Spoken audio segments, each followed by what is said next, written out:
Captain America के मरने के बाद टोनी एवेंजर्स में भर्ती हुए सभी सुपर हीरो को इकट्ठा करने में लग जाता है। लेकिन जब थॉर और Hawkeye advanced space capable jet से जा रहे थे तब उनके जेट पर जैसे भूकंप आ जाता है। पता लगता है उनकी एवेंजेट पर हल्क आ गया है, जिसे देख थॉर उसे एवेंजेट से नीचे लाता है, जिससे हॉकआई की जान में जान आती है। लेकिन थॉर हल्क को बेवकूफ कह देता है, जिससे हल्क गुस्सा हो जाता है। उसके बाद वो दोनों नीचे आकर लड़ने लगते हैं, लेकिन हॉकआई उन्हें रोक देता है क्योंकि उन दोनों की वजह से मैनहट्टन न्यूयॉर्क सिटी तबाह हो जाती। उसके बाद टोनी उन्हें कैप्टन अमेरिका की मूर्ति दिखाता है और साथ में वो कैसे मरे ये भी बताता है, जिससे सभी बहुत उदास होते हैं। और जब वो रेड स्कल को ट्रैक करके उनके सीक्रेट हाइड्रा बेस तक पहुंच जाते हैं, लेकिन रास्ते में हॉकआई हल्क को च्यूइंग गम देता है। टोनी पूछता है तुमने ऐसा क्यों किया, तो हॉकआई कहता है इसके मुंह से बदबू आती है, जिससे हल्क गुस्सा होकर हॉकआई को बाहर लटका देता है। लेकिन हॉकआई बर्फ में छिपे हथियार को देख लेता है, जिससे उसका काम आसान हो जाता है। वो वहाँ पहुंच चुके थे जहाँ कैप्टन को एक्सपेरिमेंट सेंटर में बॉडी स्विचिंग टेक्नोलॉजी करने का रेड स्कल प्रयोग करता है। और जब आयरन मैन वहाँ पहुँचता है तब वो सामने कैप्टन अमेरिका को देखकर बहुत खुश होता है। फिर आयरन मैन को समझ आता है कि कैप्टन को मारा नहीं गया बल्कि उसे टेलीपोर्ट कर दिया गया था। लेकिन पता लगता है उसकी बॉडी एक्सचेंज हो गई है, जिससे स्कल उस पर हमला करने लगता है, जिससे आयरन मैन बहुत कमजोर होता जा रहा था। लेकिन तभी स्कल के शरीर वाले कैप्टन अमेरिका ने स्कल को बहुत पीटा। लेकिन तभी होडॉग भी आ जाता है, जिससे आयरन मैन सभी इलेक्ट्रॉनिक सिस्टम्स को बंद कर देता है, जिससे उसका सूट भी बंद हो जाता है,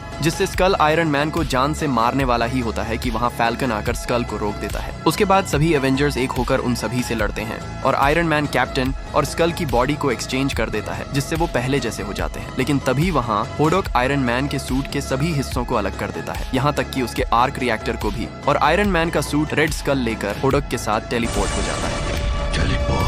और आयरन मैन के आर्क रिएक्टर ना होने से शायद वो वहीं मर जाता है। Like for next part.